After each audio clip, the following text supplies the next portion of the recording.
God had a wife?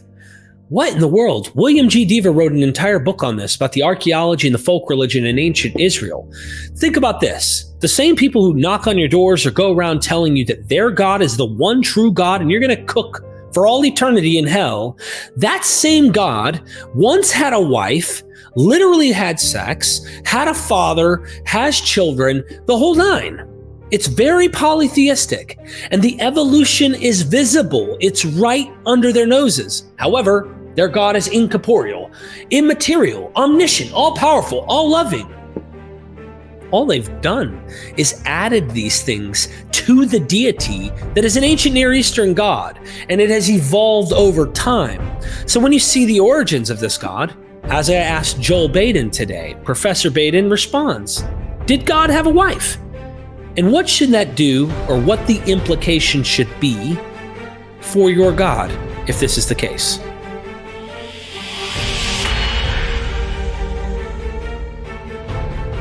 Dr. Baden, what is your opinion regarding the cult of Asherah, a female deity worshipped mainly in the rural areas who is possibly considered the wife of Yahweh?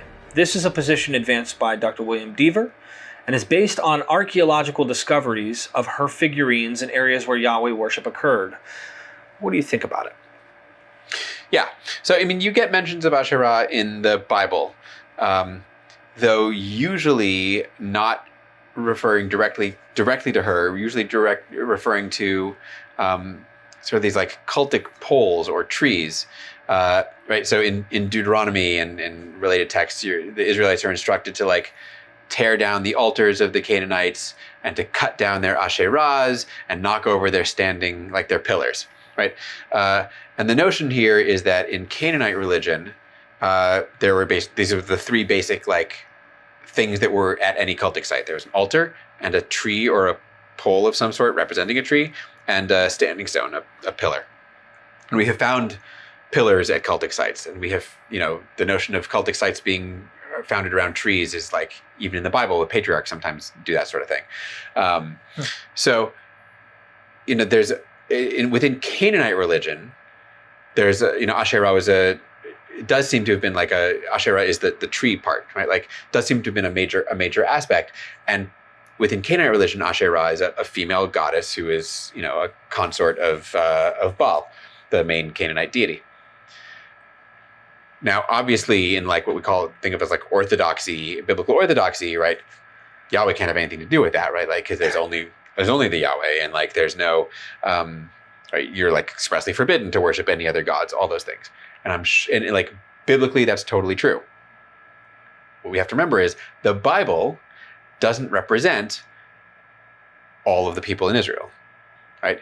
The Bible is the production of the super literate elite, right? Like very, very, very small, thin upper, percentage of Israel that we can say for sure held the beliefs that we find in the Bible, and even recognizing that the beliefs in the Bible aren't consistent, right? So the question is, okay, so what were the people on the ground doing? And the answer is they were doing whatever the hell they wanted to do, right? Like, and because Israel and Canaan were not nearly as separate as the Bible wants us to believe. In fact, I'm not even sure that they would have drawn, like, your Israelite on the ground would have known that they were an Israelite, and like the person across the line there, the next town over, was Canaanite, right? Like it's that could have been that close. So were they, but are they worshiping Yahweh? Okay, but like they're going to do it the way that their neighbors do it, or the way that their ancestors did it. And so, yeah, I think there's no reason at all to think that, again, we don't want to think about it as like, what did everybody agree, right? I mean, that's not a thing that happens in religions or cultures, right? There's no culture in which everybody agrees on like everything, even about their faith, right? And I say this occasionally, right? Christianity, you had like Jesus, and then and then you had Peter and Paul, and like suddenly they had people who didn't agree about the stuff. And Islam, you had Muhammad, and then one generation later, you've got a split that lasts to this day. And Judaism has always had various like sects and groups. Nobody agrees on all the things. Lutherans and Calvinists and Catholics, right? Like, there's disagreements. Is there a Trinity or not? Like seems like a thing. Like that's a big deal, question. You couldn't say that everybody in America thinks the same thing about Jesus, even everyone who labels themselves as Christians. And so in ancient Israel, I assume that not everybody thought the same thing about Yahweh, right? Like some people thought Yahweh had a consort named Asherah. Some people probably didn't. Doesn't make either of them more or less like authentic as Yahweh worshipers. It's just like different flavors of Yahweh worship, in the same way that we and everybody throughout all of history has always had different flavors of worship of their various deities. So I don't want to go so far as to say that in ancient Israel, Asherah was Yahweh's consort. That makes it sound like everybody would have agreed. Right. But like, I had no doubt at all that there were people in ancient Israel who thought that Yahweh had a consort, a female, partner named Asherah. Right? We do. There's some archaeological evidence that might support such a thing. It wouldn't surprise me at all, right? Just as it doesn't surprise me to find people who say no, right? Just him, just his own thing. So I think that's the important thing. Is it's not a yes or no question. It's a like, yeah, probably, and probably people believed all sorts of stuff that we don't have any record of at all. If it's not in the Bible, and we don't have like clear archaeological evidence for it, like beliefs, can disappear real quick, right? If you don't have anything to tie it down. And I'm sure there are some things that we have found archaeologically that we're misinterpreting because we don't have any textual like anchor against which to measure what we're looking at. So that's, our evidence is just not at all complete. And on the other side, again, the Bible seems to make reference to kinds of practices. We have Jeremiah has a line about, people worshiping the Queen of Heaven. Like, I don't know that we have great archaeological evidence for Queen of Heaven, but like the Bible tells us about all sorts of stuff that people are doing wrong that we can assume people were doing, right? Like, when it says don't worship Asherah, for sure people were worshiping Asherah. When it says don't sacrifice your kids, probably somebody was sacrificing their kids. Every time it says don't, we can assume somebody was. And we might not have archaeological evidence for all of that stuff. And anyway, so it's a complicated picture, but yeah, for sure, I would bet good money that some people had Asherah, the Canaanite goddess, as linked in with Yahweh. And I wonder, this is completely just a speculative idea, just thinking about it, how much we don't have writings or archaeological data of that Israelites worshipped or practiced or did, or Canaanites, if you will, going back. There's no telling when you go, obviously if we don't have the evidence for it, but how nuanced this movement over the thousands of years that we have, there's no telling.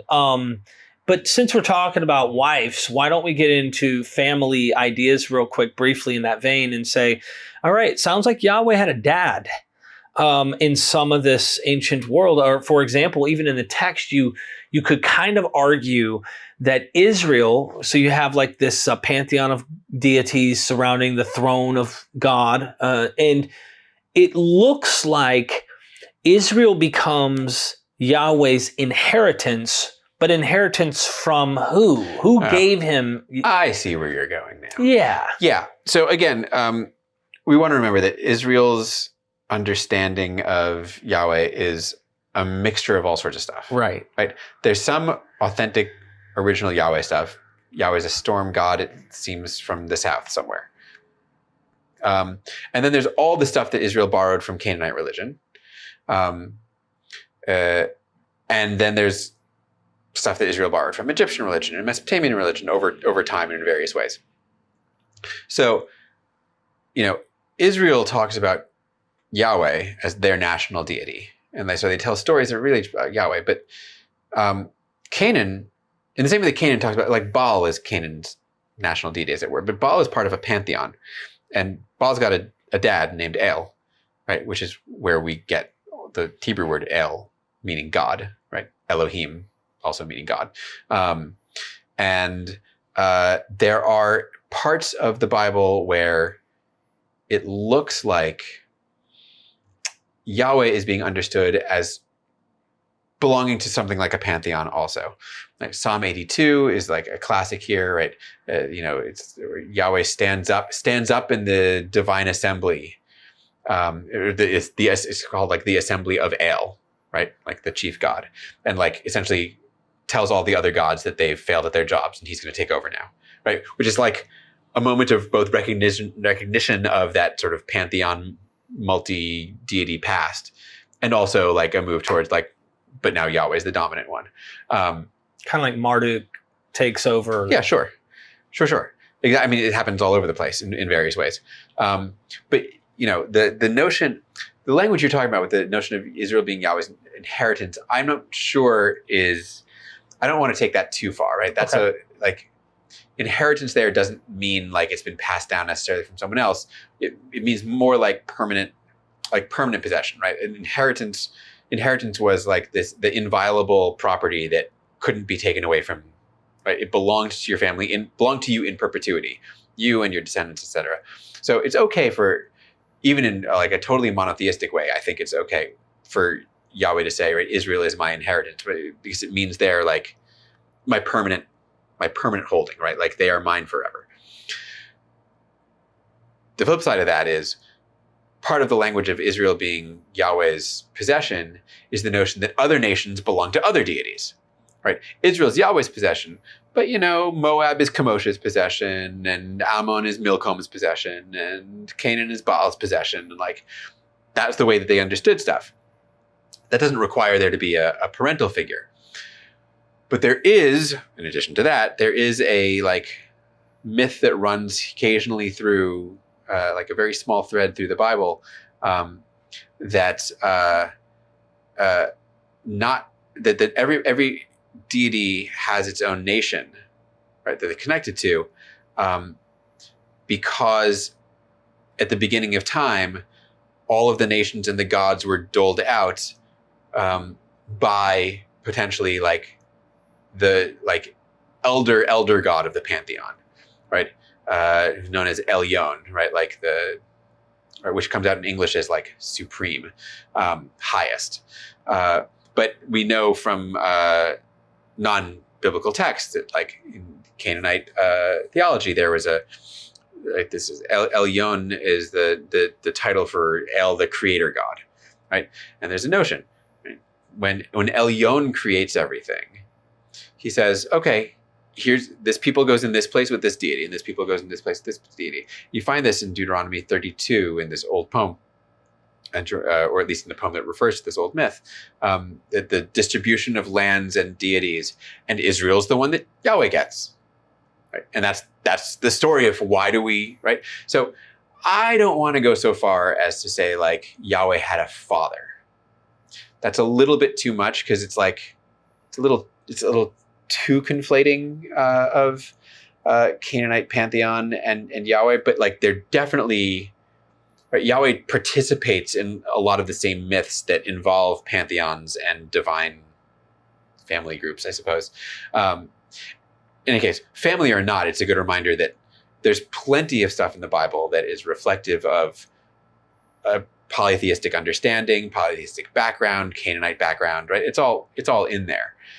It's all sort of just been like lumped into Yahweh. Thank you.